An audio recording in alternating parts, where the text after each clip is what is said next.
Hello and welcome to my video. Today we are going to be looking at how you might consider developing your profile, whether you're a lawyer or accountant, anybody in the professional service space.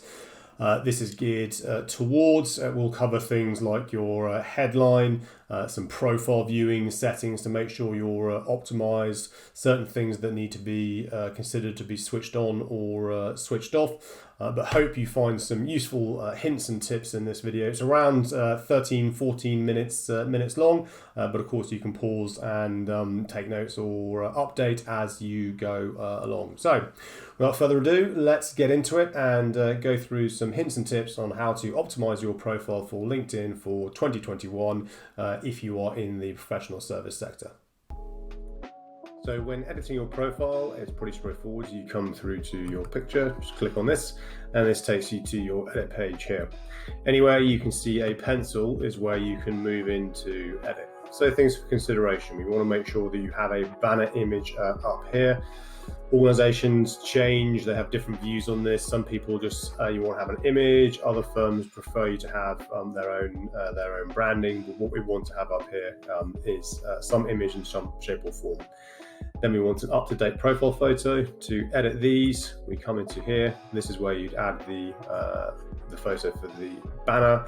Then from your profile photo, this is where you can start to change your profile photo. So here is where you edit that. You can also edit your banner here. Your audio recording, that can only be done on the mobile app. Here is your headline. Your headline is never meant to be your job title. Now, this is designed to be introducing what it is that you do. So consider if I were to speak to any of your clients, how would they describe to me what it is that you do? If this type of thing is a step too far, then we want your title, then industry, and maybe your technical expertise. So it could be partner, associate, managing consultant, senior associate, then retail. It could be litigation, it could be cyber, it could be whatever the area of technical expertise that you are in. That's where we want your headline. Elsewhere is where you can obviously add in your education, and then on this page here is where you can make sure you've got the most up-to-date websites that are related to the company you work for. Or I would also suggest not just the homepage, but also adding in the particular links to the areas on the website that are pertinent to what it is that you do. Could be the bio, could be industry-led page, any kind of research. If you have Twitter, you can add your Twitter handle here. Too often do I do audit of profiles, and I find previous organizations, I find previous companies that people have worked at here. You then just click apply, and that will all drive through. In terms of the headline here, I'll come back to this. Just some different examples that you can consider of what you might look at. So we've got Ross here, Your World Running on Ours Better. We've got Hayley here, All Things Media, Entertainment, Consumer and Digital Law, partner and head of Media Digital UK. Ghislaine, she's a junior lawyer, love this, international lawyer 2.0 in the making. Or you can have a bit of fun with Tony here, private equity lawyer at Allen and Overy. But what we don't want here is just the job title, because then you're one of hundreds of thousands of people. So minimum, as I said, we want you to be title, sector and expertise. But if you can have a think around what it is maybe that you do around your headline, then that's even better from my perspective. Your about section, this is a great way to describe the stories. So here I've taken on from the Digital Magellan. We can go back to Tony. We can see he's segued into Jerry Maguire. But you can play with this in so many different ways. But the key thing around this is A, for this not to be written in the third person, and B, to consider that when somebody is reading your profile, you're having a one-to-one conversation. So talk to them in that manner, if you will. Different ways you can play this. So this is the approach I've currently taken. Then I've added some guidance around these are the sort of things that I can advise on. What you need to consider is that everything in your LinkedIn profile is searchable. And then I've added a bit of personality, not a personality per se, but in terms of personal to me, in terms of what I do. The reason I believe that this is important and people do this is it creates that human connection. So over and above what it is you do as the day job, new people looking at your profiles will go, oh, I'm interested in that, I like that, something that appeals to me. So all sorts of things can come into this aspect. If you do charity work, if you're on any boards internally within the business, diversity, inclusion, mental health, if you are part of onboarding your juniors as they come through. But the reason this is in the about section is more around kind of you, who you are, and what you can do, rather than a CV. This can start to bring that through. So different, Ross is just quickly, he's talked through his career and what that's given him and where that now comes through to. Hayley talks around her passion and then what she does from a day to day. Ghislaine has a great story here in terms of why she's moved into the law and what she wants to be in terms of the next generation of lawyer. And we can see Tony here, all very different and short to the point, around playing in the Show Me the Money from Jerry Maguire, and then how that in terms of what he does, and then a bit of fun here around the what he was doing in terms of his days of football. Also note here, Tony's got a nice call to action. I certainly encourage that for people to do that, because it's not for everyone. In the bare minimum, we want, let's connect and have a further conversation. You want to draw people into connecting with you and starting that conversation. The featured section, this is a really important piece, because this is where you can promote content. It could be web links, it can be articles, it can be media, all sorts of things. If you can't see the featured section currently, then just come back to the top up here, and it's add profile section. So anything that I'm doing that is not there, you can add profile section, and then that's where you can bring your featured section through. Then we come down to the experience section. The experience section, this is around the what. So again, this isn't necessarily talking around your role per se, but this is the what you do, how you can help, helping your audience understand these are the problems that you solve. Again, bear in mind, consider your LinkedIn profile as a personal website to you. Every single thing within your profile is searchable. So we want to make sure that you're bringing everything through the types of questions, the types of problems that you solve. Again, you can add links through here should you choose to. One thing to bear in mind is that when you're updating your experience section, when you click on the pencil here, is I would encourage to make sure that share with network is turned off, because when that's turned off, you can then make as many changes as you like within the experience section, and that won't impact, that won't send a notification to your network that you've updated your profile, where people may think that you've had a promotion, which you have, congratulations. But if we're just editing and updating your profile, you do want to make sure that share with network is turned off. So that's, you hit the pencil on wherever you want to edit, and then share with network, and have that turned off, and then everything won't update the network that you made some changes. Education is important, because this helps people go, hey, well, I studied at the same university as this person, even though you may not know them. Helps create that common link.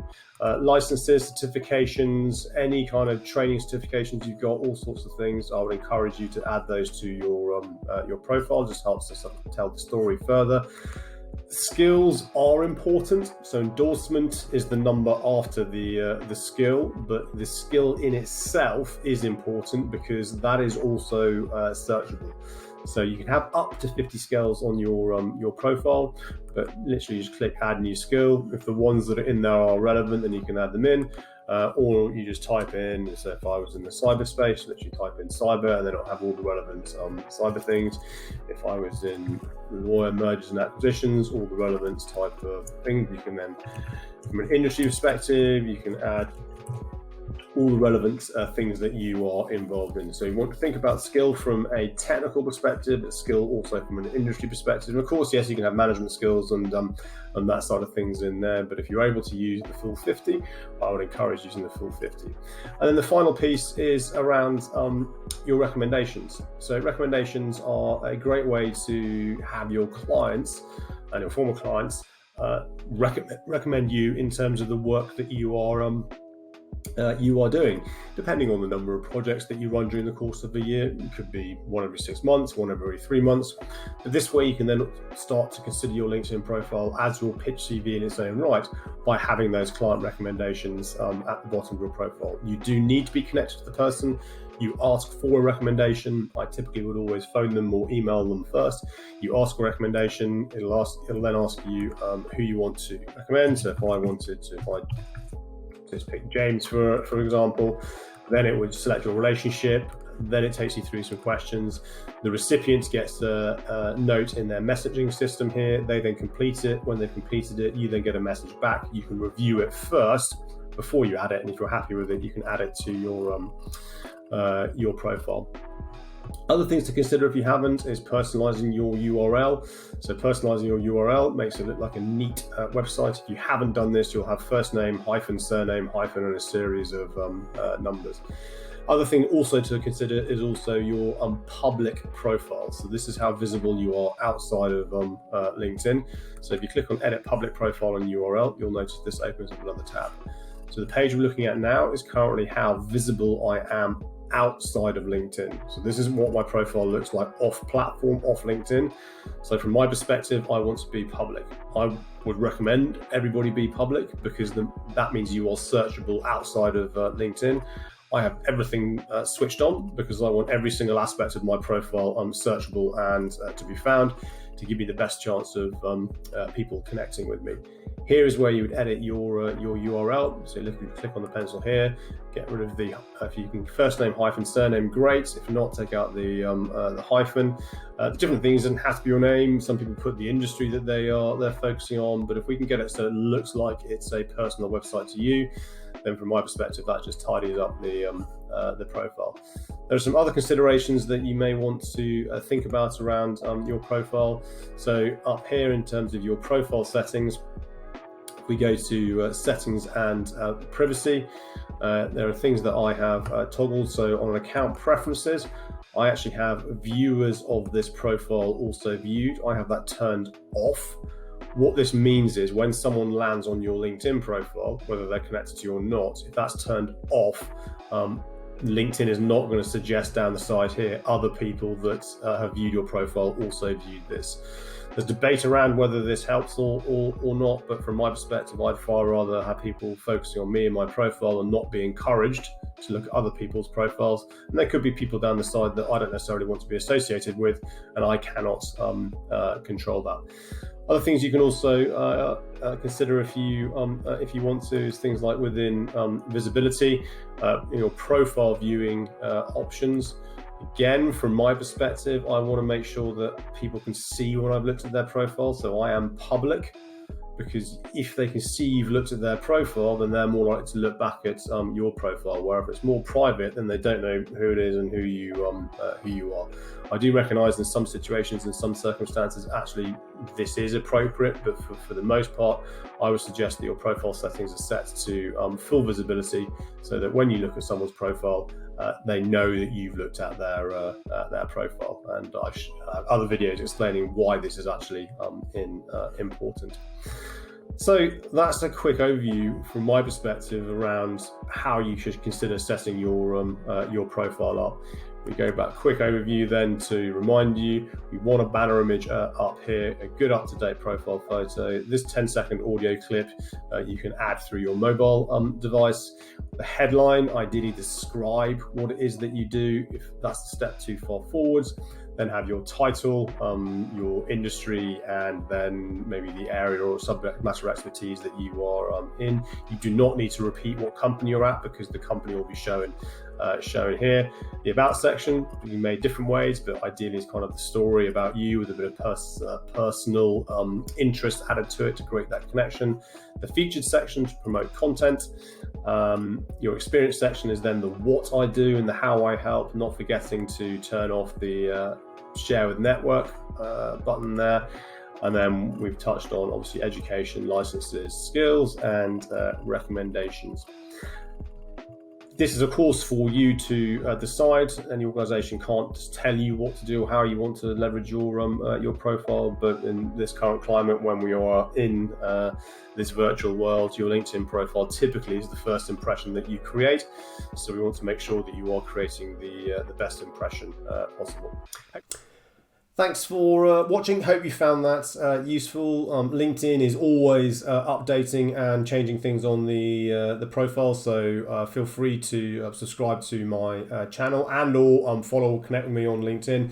I'd be delighted to share any further insight which is specific to you or your particular area of expertise and industry. And I always share updates on LinkedIn around the changes that are happening generally across the platform. If you found this useful, if you think any of your colleagues might find this useful, then please do share with them. Otherwise, good luck, and I'll see you on my next video.